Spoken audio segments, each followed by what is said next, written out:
Vous écoutez La Perche est à la plage, le podcast estival de La Perche est dans le cadre.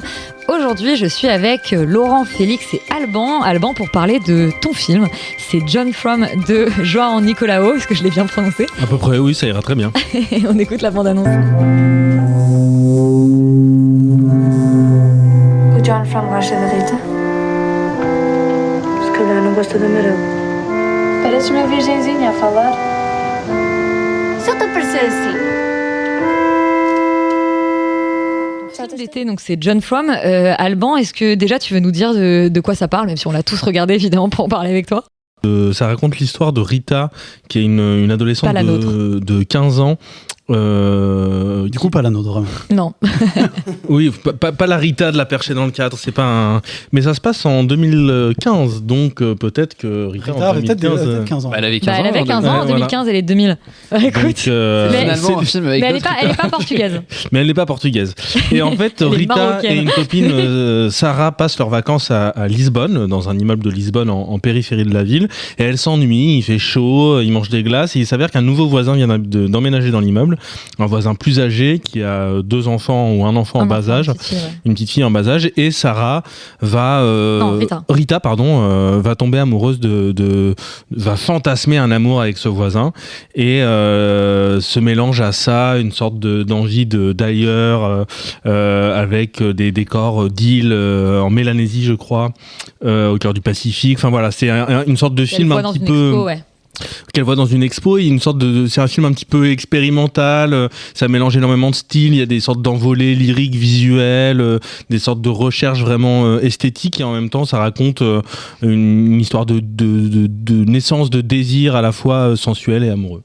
Oui, parce qu'en fait, effectivement, on est quand même beaucoup sur... Alors même si je crois qu'on n'a pas tous exactement compris la même chose, moi j'ai l'impression que c'est vraiment... C'est-à-dire qu'en fait, il se passe rien entre eux, mais elle voit ce mec et elle fantasme une espèce d'amour possible, mais complètement décalé sur un terrain un peu fantasmagorique, quoi. Oui, c'est complètement de l'ordre du fantasme et du coup de l'imaginaire. Ouais. Enfin, il se passe rien du tout entre les deux. Et alors, avant peut-être de vous demander votre avis, Laurent et Félix, Alban, comment tu as découvert le film ? J'ai découvert le film, je l'ai vu au cinéma quand il est sorti et on en avait discuté avec une autre amie de la radio, Sophie Catherine. Une ancienne. Époque Extra Nuit. On en a parlé, je me souviens très bien, nous buvions une bière à la Rotonde à Stalingrad l'été, en mai. T'as la marque de la bière, s'il te plaît ? Non, je me souviens plus. Et en fait, on s'est dit, elle m'avait demandé qu'est-ce que tu as envie de voir au cinéma, j'avais dit John From, elle a dit moi aussi, et du coup après on en avait discuté et j'avais découvert comme ça. Je connaissais absolument pas le réalisateur qui a fait que 2 films. Le film d'après c'est Technoboss. Mais il y a un documentaire dont tu veux nous parler de ce réalisateur. Il a bossé pour un réalisateur qui a fait un documentaire que j'ai failli mettre à la place de celui-ci, qui s'appelait L'été de Giacomo, et qui est un documentaire sur un enfant en situation de handicap qui découvre, qui se rapproche en fait d'une amie à lui pendant l'été dans la campagne italienne, et il se passe pas grand-chose. Je pense que vous m'auriez assassiné si j'avais mis ça. Et le highlight du film en fait, qui est très beau par ailleurs, qui m'avait beaucoup ému, c'est un feu d'artifice dans la fête du village un 15 août, quoi. Mais d'ailleurs, Laurent, toi, t'as trouvé qu'il se passait pas grand-chose dans... Ouais, moi j'ai un peu de mal. C'est pas trop le cinéma qui me fait vraiment kiffer. Y a des trucs, en fait, je sais pas, enfin, le projet est bizarre quand même. C'est-à-dire que il se passe rien, c'est cette espèce de langueur d'été de ces adolescentes qui s'emmerdent dans la banlieue de Lisbonne.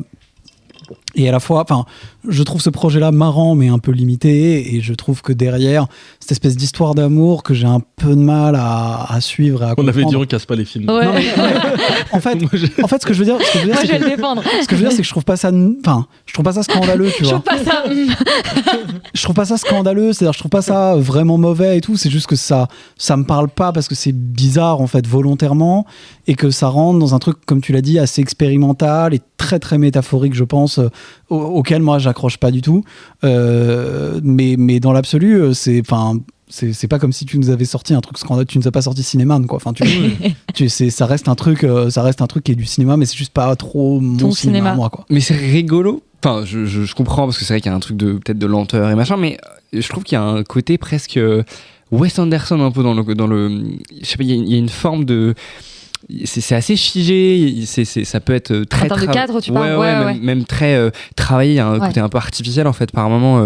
C'est très beau, hein. Le film est plastiquement magnifique, et du coup moi ça m'a fait un tout petit peu penser à du Wes Anderson par moment. Alors évidemment c'est pas complètement le même style, mais ouais, je trouve qu'il peut y avoir un peu des parentés même dans les comportements des enfants en fait, qui peuvent se mouvoir et même parler ou interagir de manière pareil assez écrite, distanciée. Enfin, je sais pas, je trouve qu'il y a une forme d'artificialité qui ressemble un tout petit peu dans une version beaucoup plus réaliste quand même du cinéma de Wes Anderson. Donc c'est pour ça que ça m'étonne qu'il y ait même pas 2-3 passages qui aient pu potentiellement un peu te choper. En fait, parce que je suis d'accord, visuellement le film est beau, mais vraiment c'est juste que en fait je comprends pas trop le projet, quoi. J'ai l'impression Laurent, je suis un peu perdu, tu vois. C'est ça le truc. Mais c'est plus ma faute que la faute du film, j'ai envie de dire. Mais justement, toi Alban, qu'est-ce qui te plaît peut-être le plus dans ce John Frum? Bah alors moi déjà, étant donné qu'en fait le but c'était quand même de sélectionner un film qui pour nous représente le mieux l'été. En tout cas moi c'est comme ça que j'ai pris l'exercice. Je trouve que dans ce film-là, alors qu'on a énormément de films qui sont censés pour le spectateur, leur faire ressentir cette lenteur de l'été, l'écrasement de la chaleur, etc. Moi, je trouve que dans John Frum, c'est complètement réussi. Je trouve que esthétiquement, on ressent même juste à travers le grain de la pellicule qu'il y a une forme de chaleur plombante, de lenteur presque liquide des personnages. Et moi, c'est vraiment ça qui m'avait touché quand j'avais vu le film la première fois. Je trouve par ailleurs que le film, dans ce qu'il a de ce qu'il montre en fait des pulsions adolescentes de cette jeune fille de 15 ans. En plus, une pulsion adolescente féminine, c'est-à-dire qu'on voit quand même. Je vais y revenir parce que je trouve ça très très bien fait. On voit rarement ça, plus rarement ça. C'est rare de voir des personnages féminins et de les montrer dans leur pulsion adolescente. Et je trouve que le film invente une forme justement pour épouser ces pulsions-là. Alors parfois il se plante, sauf que parfois c'est très beau et il y a vraiment des scènes qui, au même titre que elle va essayer de comprendre ce qui lui arrive, de comprendre ce qu'elle ressent physiquement, le film va proposer de les traduire visuellement par des expériences, par par du montage, par des images. Et moi je pense que même s'il réussit pas tout, c'est un film qui est profondément singulier, à la fois dans ce qu'il montre à l'image et à la fois dans ce qu'il traduit en termes de sentiments. Et tu vois, c'est marrant parce que moi je trouve que c'est les moments où justement il met en image vraiment des scènes complètement encore vraiment fantasmagoriques que je trouve que c'est le moins réussi, alors que par ailleurs je trouve que vraiment sur ce personnage féminin il y a des trucs que je trouve tellement justes. Et notamment, alors moi déjà je me suis revue adolescente en train de demander genre à mon iPod à l'époque si le mec me kiffait ou pas. Enfin ces trucs là moi je les fais 150 fois, genre ce truc de t'es là et t'es en train d'appuyer sur shuffle et au moment où tu lèves ton doigt et l'iPod est censé te répondre si le mec partage tes sentiments ou pas.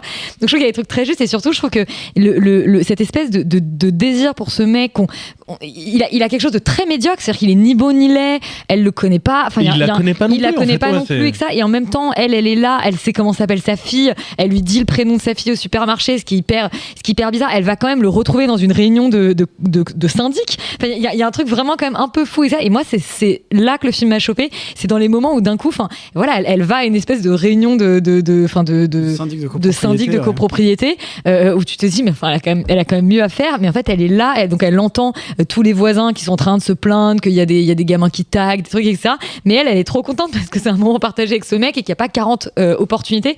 Et je trouve que ado, c'est un moment où t'essayes quand même d'un peu créer des opportunités parfois pour retrouver des gens que t'aimes bien.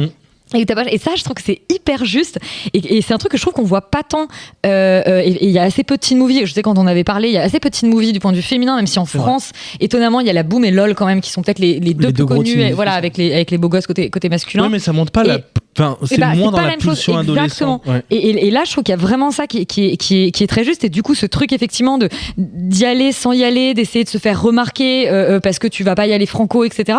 Je trouve que c'est très juste, et moi, ça m'a rendu ce personnage qui est pas forcément tellement aimable par ailleurs. Non, pas du tout. Vraiment très. Enfin, je sais pas, je l'ai trouvé très juste.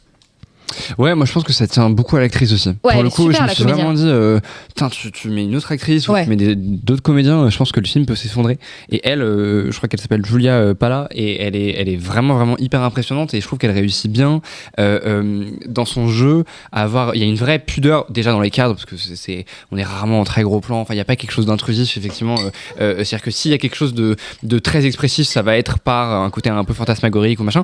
Et je trouve que genre même elle en fait dans son jeu, typiquement la scène du supermarché. Tu sens qu'elle minaute, tu sens qu'elle essaie de lui rentrer un peu dedans, mais je sais pas, dans le dispositif de mise en scène, effectivement, il y a quelque chose de très cru et brut qui fonctionne vachement bien et qui, je trouve, permet au spectateur aussi il faut vraiment s'imaginer que c'est un film, effectivement, il faut faire un espèce d'effort, il faut aller vers le film, essayer de rentrer un peu dedans, mais surtout au début, mais à partir du moment où tu réussis à rentrer dedans, je trouve que t'es très connecté en fait émotionnellement avec elle et tu t'arrives à vachement ressentir en fait ce qu'elle ressent au fond d'elle, alors même que l'actrice et les cadres sont pas non plus hyper expressifs. Elle est pas très démonstrative, et d'ailleurs je dis au début, parce que je sais que toi Laurent t'as mis le temps à rentrer dans le film. En fait c'est ça le côté un peu Wes Anderson, oui. C'est ce côté là, c'est-à-dire que d'un coup c'est vraiment la forme qui va vachement s'exprimer et les personnages sont relativement intériorisent énormément de choses et tu dois aller chercher un peu ce qui se passe à l'intérieur, quoi. Mais effectivement, et Laurent, du coup je disais, toi t'as mis du temps à rentrer en film, alors que moi j'avoue que le premier plan de elle sur le balcon avec, je crois, elle a ses pieds dans une espèce dans la crée une flotte, espèce de mare dans le balcon pour avoir les pieds mouillés, il y a un truc où tout de suite je trouve qu'il y a, enfin je sais pas, il y a un espèce d'imaginaire direct qui, moi, a hyper marché sur moi, quoi. En fait, moi j'aime beaucoup les teen movies d'une manière générale, et je trouve que celui-là est peut-être un des plus réalistes que j'ai jamais vu. C'est-à-dire que c'est vraiment, il s'emmerde, il y a rien à faire, il y a un truc un peu que je trouve assez cool, parce que c'est rarement mis en scène, mais du coup en même temps c'est difficile, tu vois, montrer des gens qui s'emmerdent, c'est quand même compliqué, mais je trouve que ce film-là, j'avoue, arrive à mettre en situation ces adolescentes dans un environnement qui est pas très intéressant, où globalement il n'y a rien à faire, et donc ça zone, quoi. Et il y a un côté assez bien fait et assez juste là-dedans. Je suis assez d'accord avec, on prend le soleil avec les pieds dans l'eau parce qu'il fait chaud et que voilà, et on sait pas quoi faire. On va boire des cafés dans des terrasses un peu nazes avec des tables en plastique. Enfin, il y a un truc qui je trouve, assez juste là-dessus pour le coup. Oui, puis je trouve qu'en fait, on n'en a pas encore parlé, mais le fait de rien faire, de s'ennuyer en été, et en fait de passer son temps dans des bars nuls avec des chaises en plastique, ça montre aussi. En fait, il y a un aspect un petit peu social dans le film que je trouve intéressant, où on n'est pas du tout. Elles partent pas en vacances. On n'est pas du tout sur un. On n'est pas sur. À la fin, ouais. On n'est pas du tout sur un Lisbonne de carte postale, on est dans des immeubles gris, où vraiment tu sens qu'elle s'ennuie pour des raisons. Il y a ma fille qui pleure en même temps, donc c'est dur de parler. Mais ignore la fête critique, Alban. Mais voilà. Alors maintenant que ta fille est partie faire la sieste, Alban, tu parlais du fait que c'était pas un Lisbonne, effectivement, de carte postale, et que ça racontait un truc social aussi. Oui, ça racontait en fait quand même de deux adolescentes qui s'ennuient, donc on connaît quand même très peu de choses sur leur situation à la fois économique et sur si elles partent en vacances ou non. Et je trouve qu'en fait ça dit bien ça. Et la scène d'ouverture dont tu parlais, où justement elle met de l'eau sur son balcon et ça fait tout un décor en fait de comme si elle était à la mer ou à la plage. Je trouve que ça dit quand même quelque chose de cette adolescence-là et de la manière dont elles parviennent à s'occuper et à trouver quand même du plaisir l'été, quoi. Oui, vraiment à tromper l'ennui, quoi. Ouais, et puis même réussir à représenter, effectivement, comme tu disais, des environnements qu'on a l'habitude de voir de manière assez médiocre, ou en tout cas assez moche, et là de vraiment aller chercher des cadres. Et d'ailleurs, le gars sur qui elle crush en fait est photographe, et du coup il y a vraiment tout un travail presque de photographie qui rend cette architecture et ces couleurs, et c'est évidemment dû aussi au style de pellicule, au grain, etc. Vraiment beau, quoi. Et c'est ça qui est hyper agréable, c'est d'aller chercher ces environnements et d'avoir un autre regard qui correspond quand même, je trouve, à un regard assez enfantin en fait sur les choses. Oui, parce que moi, ce qui m'a plu aussi dans le film, parce qu'on peut pas quand même passer à côté de ça, c'est l'aspect esthétique du film. C'est un film qui est très beau. C'est un film qui va quand même chercher à la fois des couleurs, des images, qui est un film où elle se maquille aussi beaucoup. Elle se peint le visage, et il y a un jeu de lumière aussi. Je trouve que la lumière est très belle dans le film, avec le contraste que donne aussi le grain de la pellicule. Ouais. Enfin voilà, moi c'est aussi ça qui m'a